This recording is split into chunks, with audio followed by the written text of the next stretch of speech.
The phantom slowly, gravely, silently approached. When it came near him, Scrooge bent down upon his knee, for in the very air through which this spirit moved, it seemed to scatter gloom and mystery. It was shrouded in a deep black garment which concealed its head, its face, its form, and left nothing of it visible save one outstretched hand. But for this it would have been difficult to detach its figure from the night and separate it from the darkness by which it was surrounded. He felt that it was tall and stately when it came beside him, and that its mysterious presence filled him with a solemn dread. He knew no more, for the spirit neither spoke nor moved. I am in the presence of the ghost of Christmas yet to come, said Scrooge. The spirit answered not, but pointed onward with its hand. You are about to show me shadows of the things that have not happened, but will happen in the time before us, Scrooge pursued. Is that so, spirit? The upper portion of the garment was contracted for an instant in its folds, as if the spirit had inclined its head. That was the only answer he received. Although well used to ghostly company by this time, Scrooge feared the silent shape so much that his legs trembled beneath him, and he found that he could hardly stand when he prepared to follow it. The spirit paused a moment, as observing his condition, and giving him time to recover. But Scrooge was all the worse for this. It thrilled him with a vague, uncertain horror to know that behind the dusky shroud there were ghostly eyes intently fixed upon him, while he, though he stretched his own to the utmost, could see nothing but a spectral hand and one great heap of black. Ghost of the future, he exclaimed, I fear you more than any spectre I have seen. But as I know your purpose is to do me good, and as I hope to be another man from what I was, I am prepared to bear you company, and do it with a thankful heart. Will you not speak to me? It gave him no reply. The hand was pointed straight before them. Lead on, said Scrooge. Lead on. The night is waning fast, and it is precious time to me, I know. Lead on, spirit. The phantom moved away as it had come towards him. Scrooge followed in the shadow of its dress, which bore him up, he thought, and carried him along. They scarcely seemed to enter the city, for the city rather seemed to spring up about them and encompass them of its own act. But there they were, in the heart of it, on 'change amongst the merchants, who hurried up and down and chinked the money in their pockets and conversed in groups and looked at their watches and trifled thoughtfully with their great gold seals and so forth, as Scrooge had seen them often.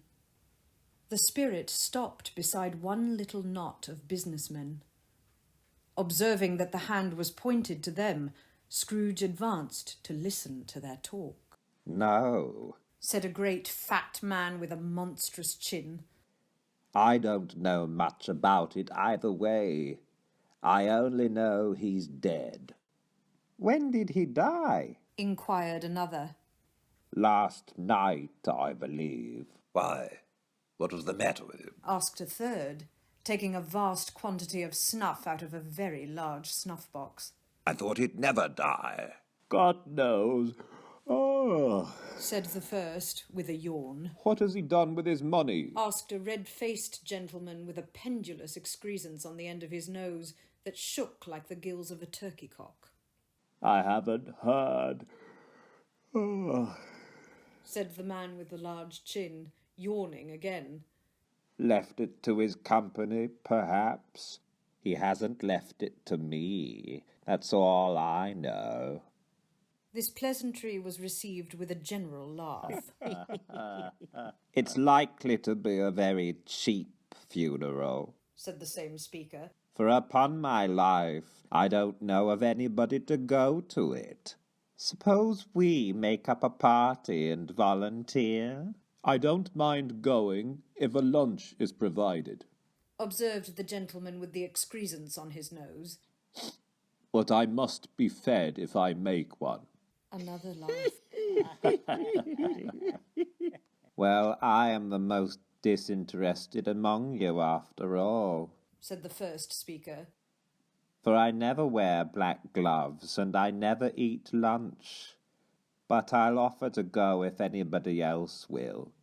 When I come to think of it, I'm not at all sure that I wasn't his most particular friend, for we used to stop and speak whenever we met. Bye-bye. Speakers and listeners strolled away and mixed with other groups.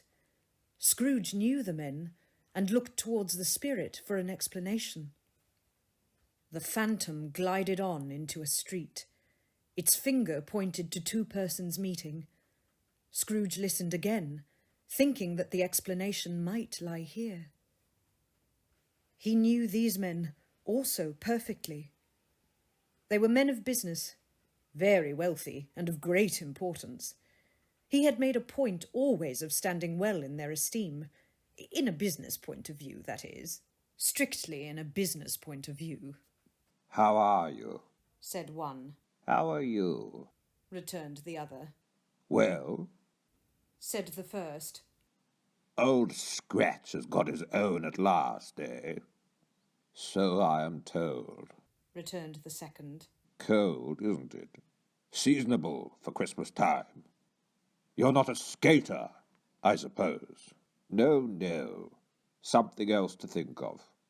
Good morning. Not another word. That was their meeting, their conversation, and their parting. Scrooge was at first inclined to be surprised that the spirit should attach importance to conversations apparently so trivial. But feeling assured that they must have some hidden purpose, he set himself to consider what it was likely to be.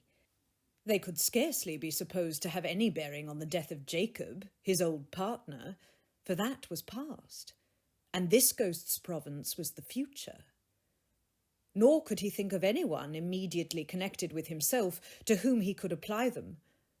But nothing doubting that to whomsoever they applied they had some latent moral for his own improvement, he resolved to treasure up every word he heard and everything he saw, and especially to observe the shadow of himself when it appeared.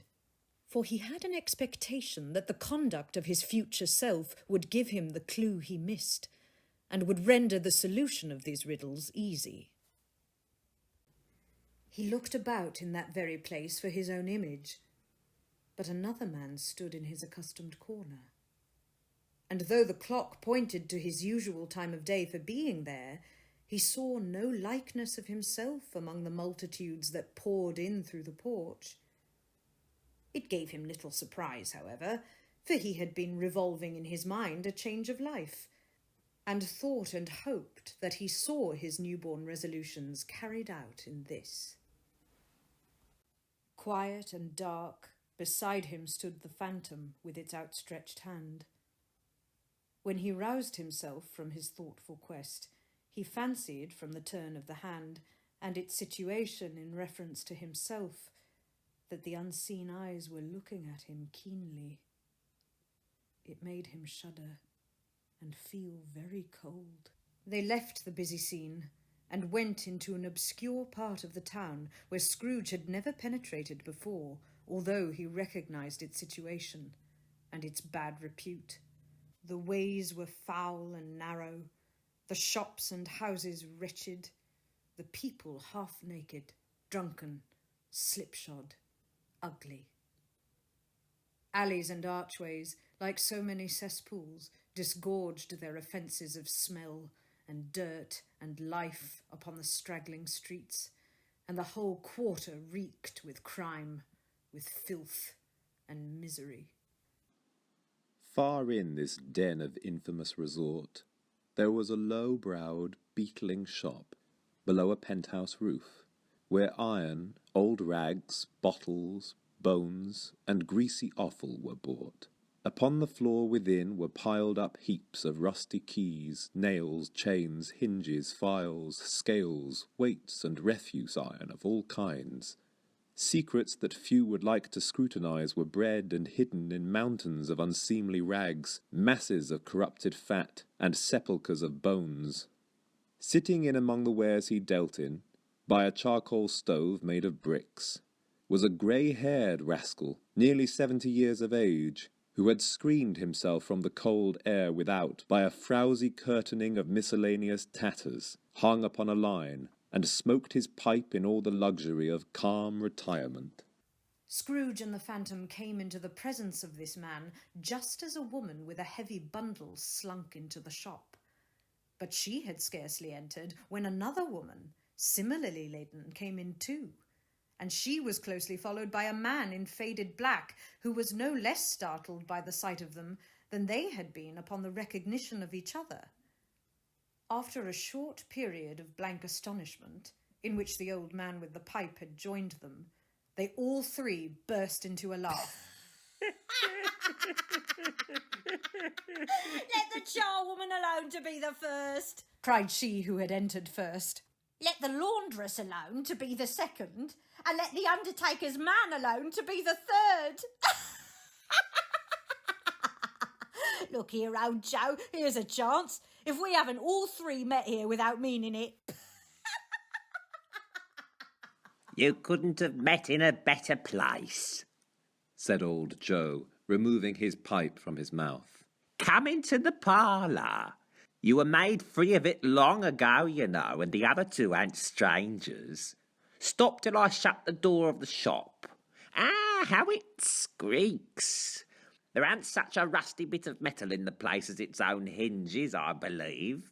And I'm sure there's no such old bones here as mine. We're all suitable to our calling. We're well matched. Come into the parlour. Come into the parlour.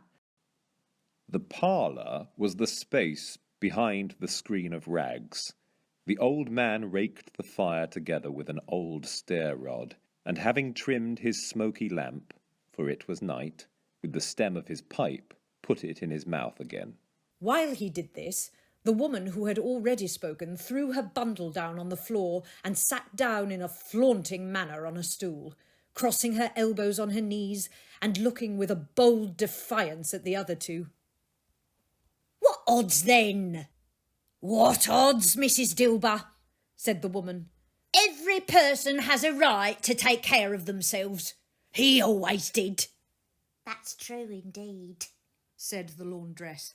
no man more so. Why then?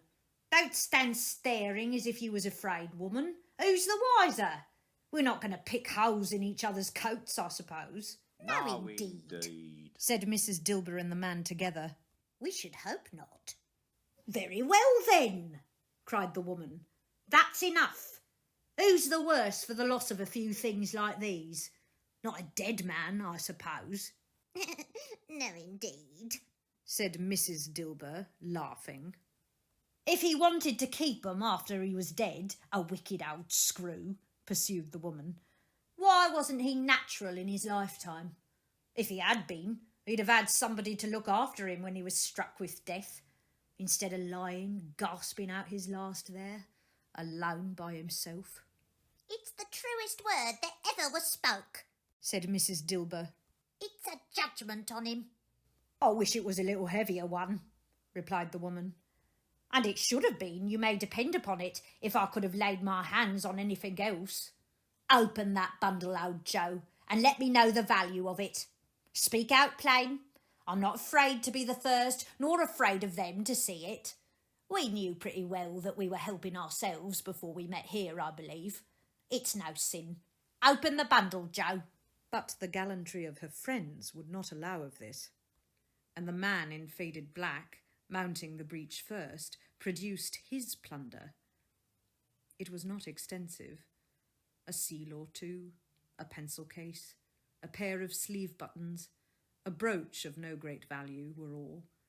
They were severally examined and appraised by old Joe, who chalked the sums he was disposed to give for each upon the wall, and added them up into a total when he found there was nothing more to come. "That's your account," said Joe. "and I wouldn't give another sixpence if I was to be boiled for not doing it. Who's next?" Mrs. Dilber was next. Sheets and towels, a little wearing apparel, 2 old-fashioned silver spoons, a pair of sugar tongs, and a few boots. Her account was stated on the wall in the same manner.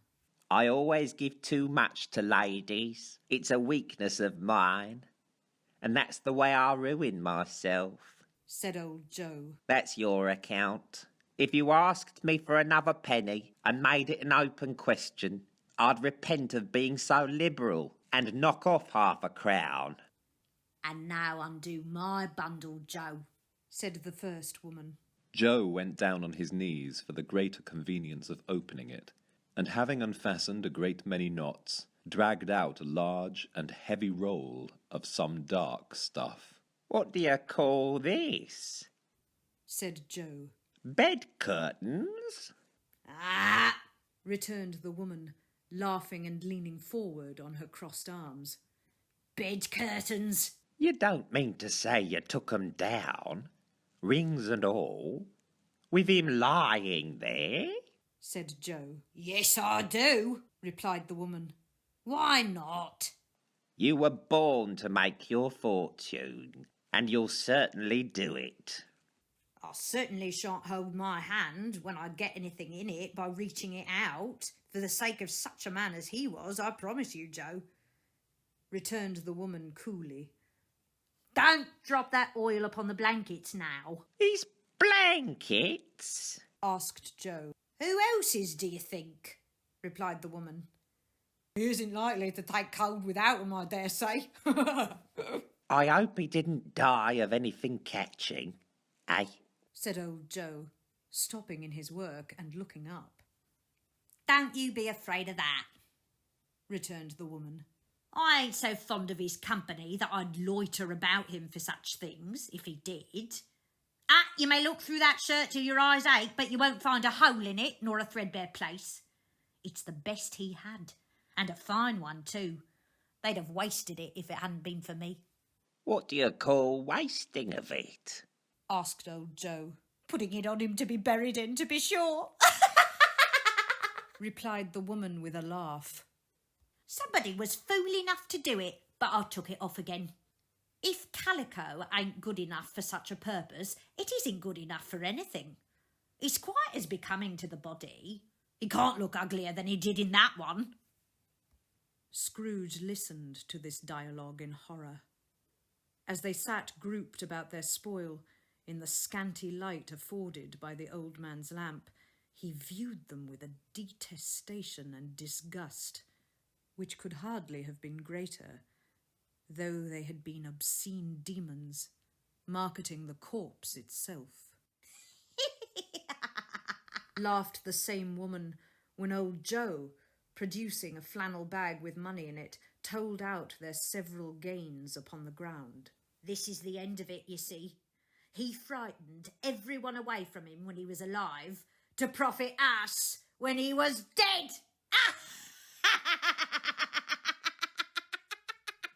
"Spirit!" said Scrooge, shuddering from head to foot. I see, I see. The case of this unhappy man might be my own. My life tends that way now. Merciful heaven, what is this? He recoiled in terror, for the scene had changed, and now he almost touched a bed. A bare, uncurtained bed, on which, beneath a ragged sheet, there lay a something covered up, which, though it was dumb, announced itself in awful language. The room was very dark, too dark to be observed with any accuracy, though Scrooge glanced round it in obedience to a secret impulse, anxious to know what kind of room it was. A pale light, rising in the outer air, fell straight upon the bed, and on it, plundered and bereft, unwatched, unwept, uncared for, was the body of this man. Scrooge glanced towards the phantom. Its steady hand was pointed to the head. The cover was so carelessly adjusted that the slightest raising of it, the motion of a finger upon Scrooge's part, would have disclosed the face. He thought of it, felt how easy it would be to do, and longed to do it, but had no more power to withdraw the veil than to dismiss the spectre at his side. Oh, cold, cold, rigid, dreadful death, set up thine altar here, and dress it with such terrors as thou hast at thy command, for this is thy dominion. But of the loved, revered, and honoured head thou canst not turn one hair to thy dread purposes, or make one feature odious. It is not that the hand is heavy and will fall down when released. It is not that the heart and pulse are still, but that the hand was open, generous, and true. The heart brave, warm, and tender, and the pulse a man's. Strike, shadow, strike, and see his good deeds springing from the wound, to sow the world with life immortal. No voice pronounced these words in Scrooge's ears, and yet he heard them when he looked upon the bed. He thought, if this man could be raised up now, what would be his foremost thoughts? Avarice, hard-dealing, griping cares? They have brought him to a rich end, truly. He lay in the dark, empty house, with not a man, a woman, or a child to say that he was kind to me in this or that, and for the memory of one kind word I will be kind to him. A cat was tearing at the door, and there was a sound of gnawing rats beneath the hearthstone. What they wanted in the room of death, and why they were so restless and disturbed, Scrooge did not dare to think. Spirit, He said, this is a fearful place. In leaving it, I shall not leave its lesson. Trust me. Let us go. Still the ghost pointed an unmoved finger to the head. I understand you, Scrooge returned. and I would do it if I could. But I have not the power, Spirit. I have not the power. Again it seemed to look upon him. If there is any person in the town who feels emotion caused by this man's death, Said Scrooge, quite agonized. show that person to me, Spirit, I beseech you. The phantom spread its dark robe before him for a moment like a wing, and withdrawing it, revealed a room by daylight where a mother and her children were. She was expecting someone, and with anxious eagerness, for she walked up and down the room, started at every sound, looked out from the window, glanced at the clock, tried, but in vain, to work with her needle, and could hardly bear the voices of the children in their play. At length the long-expected knock was heard. She hurried to the door and met her husband, a man whose face was careworn and depressed, though he was young. There was a remarkable expression in it now, a kind of serious delight of which he felt ashamed and which he struggled to repress. He sat down to the dinner that had been hoarding for him by the fire, and when she asked him faintly what news, which was not until after a long silence, he appeared embarrassed how to answer. "Is it good?" she said, "or bad?" to help him. Bad. Bad. He answered. "We are quite ruined." No. No. There is hope yet, Caroline. "If he relents," she said, amazed. There is? Nothing is past hope if such a miracle has happened, He is past relenting. said her husband. He is dead. She was a mild and patient creature if her face spoke truth, but she was thankful in her soul to hear it, and she said so with clasped hands. She prayed forgiveness in the next moment and was sorry, but the first was the emotion of her heart. What the half-drunken woman whom I told you of last night said to me when I tried to see him and obtain a week's delay, and what I thought was a mere excuse to avoid me, turns out to have been quite true. He was not only very ill, but dying then. To whom will our debt be transferred? I don't know, but before that time we shall be ready with the money. And even though we were not, it would be bad fortune indeed to find so merciless a creditor in his successor. We may sleep tonight with light hearts, Caroline. Yes, soften it as they would, their hearts were lighter. The children's faces, hushed and clustered round to hear what they so little understood, were brighter, and it was a happier house for this man's death. The only emotion the ghost could show him, caused by the event, was one of pleasure. Let me see some tenderness connected with a death, or that dark chamber spirit which we left just now will be forever present to me. The ghost conducted him through several streets familiar to his feet, and as they went along, Scrooge looked here and there to find himself, but nowhere was he to be seen. They entered poor Bob Cratchit's house, the dwelling he had visited before, and found the mother and the children seated around the fire. Quiet. Very quiet. The noisy little Cratchits were still as statues in one corner, and sat looking up at Peter, who had a book before him. The mother and her daughters were engaged in sewing, but surely they were very quiet. And he took a child and set him in the midst of them. Where had Scrooge heard those words? He had not dreamed them. The boy must have read them out as he and the spirit crossed the threshold. Why did he not go on? The mother laid her work upon the table and put her hand up to her face.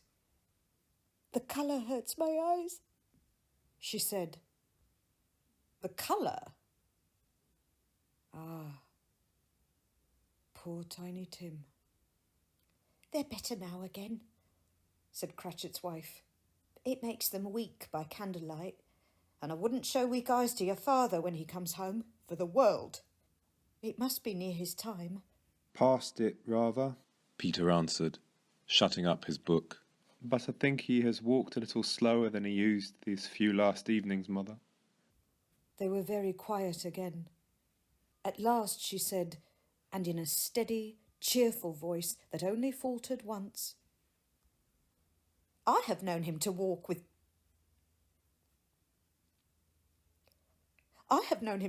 Tiny Tim upon his shoulder very fast indeed. And so have I, cried Peter. Often. And so have I, exclaimed another. So had all. But he was very light to carry, she resumed, intent upon her work. And his father loved him so that it was no trouble. No trouble. And there is your father at the door. She hurried out to meet him, and little Bob, in his comforter, he had need of it, poor fellow, came in. His tea was ready for him on the hob, and they all tried who should help him to it most. Then the two young Cratchits got upon his knees and laid each child a little cheek against his face, as if they said, "Don't mind it, father. Don't be grieved." Bob was very cheerful with them, and spoke pleasantly to all the family. He looked at the work upon the table, and praised the industry and speed of Mrs. Cratchit and the girls. They would be done long before Sunday, he said. Sunday. You went today then, Robert? said his wife. Yes, my dear, returned Bob. I wish you could have gone. It would have done you good to see how green a place it is, but you'll see it often. I promised him that I would walk there on a Sunday. My little child, cried Bob. My little child. He broke down all at once. He couldn't help it. If he could have helped it, he and his child would have been farther apart, perhaps, than they were. He left the room and went upstairs into the room above, which was lighted cheerfully and hung with Christmas. There was a chair set close beside the child, and there were signs of someone having been there lately. Poor Bob sat down in it, and when he had thought a little and composed himself, he kissed the little face. He was reconciled to what had happened, and went down again quite happy. They drew about the fire and talked, the girls and mother working still. Bob told them of the extraordinary kindness of Mr. Scrooge's nephew, whom he had scarcely seen but once, and who, meeting him in the street that day, and seeing that he looked just a little down, you know, said Bob, inquired what had happened to distress him. On which, said Bob, for he is the pleasantest spoken gentleman you ever heard, I told him, I am heartily sorry for it, Mr. Cratchit, he said, and heartily sorry for your good wife. By the by, how he ever knew that, I don't know. Knew what, my dear? Why, that you were a good wife, replied Bob. Everybody knows that, said Peter. Very well observed, my boy, cried Bob. I hope they do. Heartily sorry, he said, for your good wife. If I can be of any service to you in any way, he said, giving me his card, that's where I live. Pray come to me. Now it wasn't, cried Bob, for the sake of anything he might be able to do for us, so much as for his kind way, that this was quite delightful. It really seemed as if he had known our Tiny Tim and felt with us.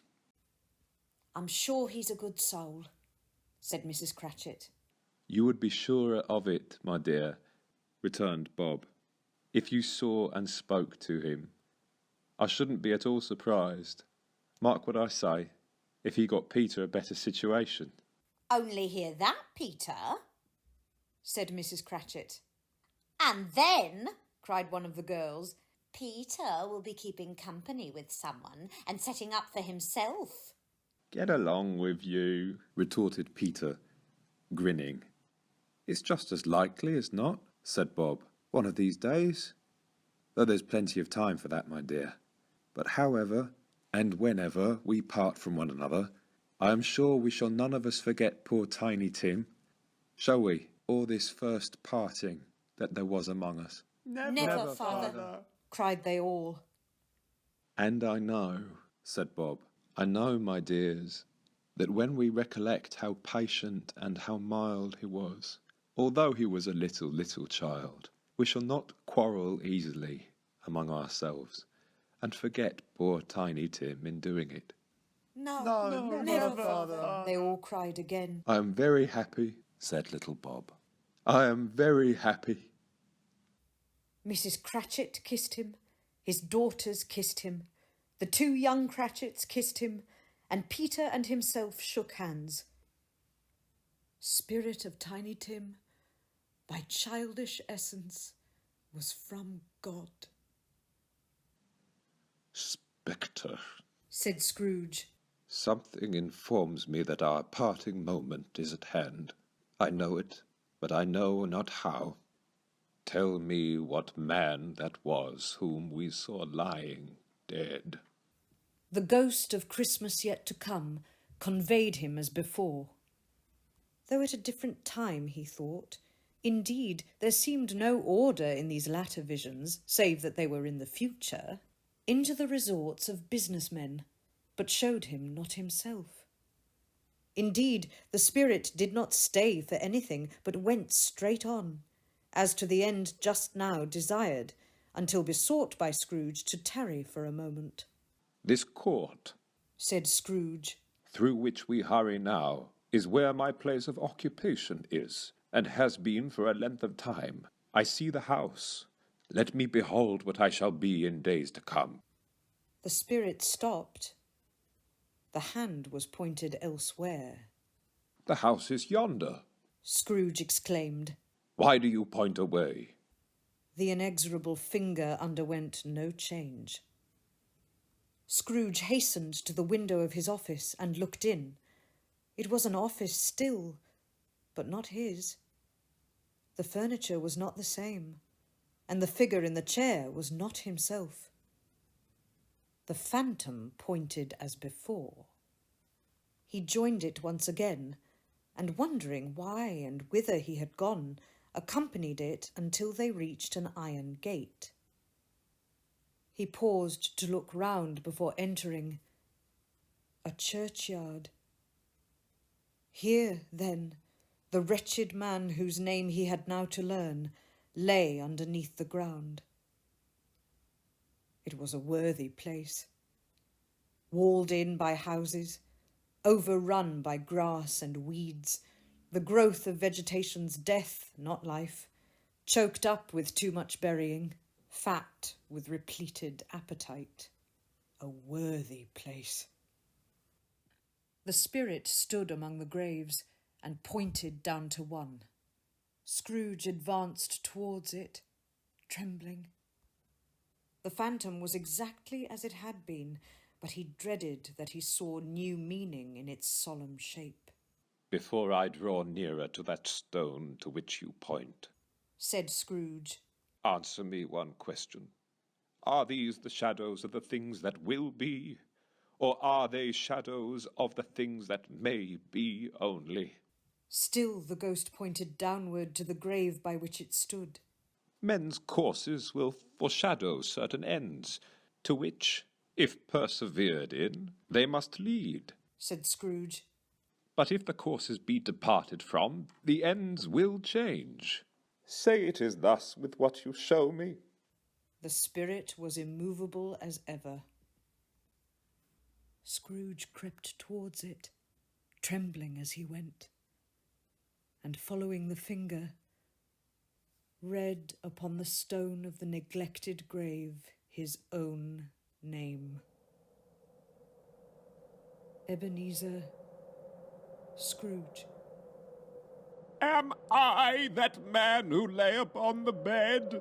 He cried upon his knees.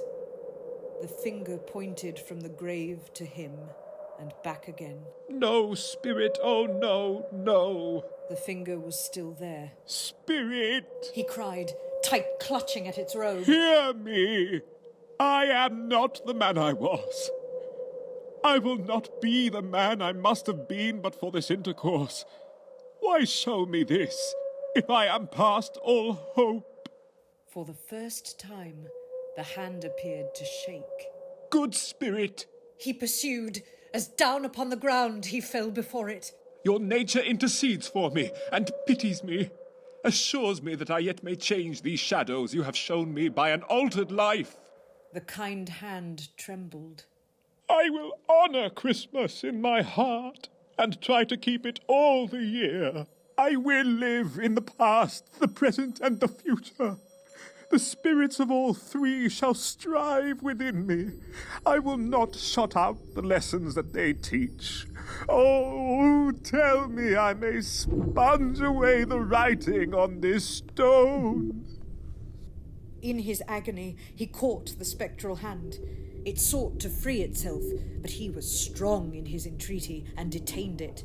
The spirit, stronger yet, repulsed him. Holding up his hands in a last prayer to have his fate reversed, he saw an alteration in the phantom's hood and dress. It shrunk, collapsed, and dwindled down into a bedpost.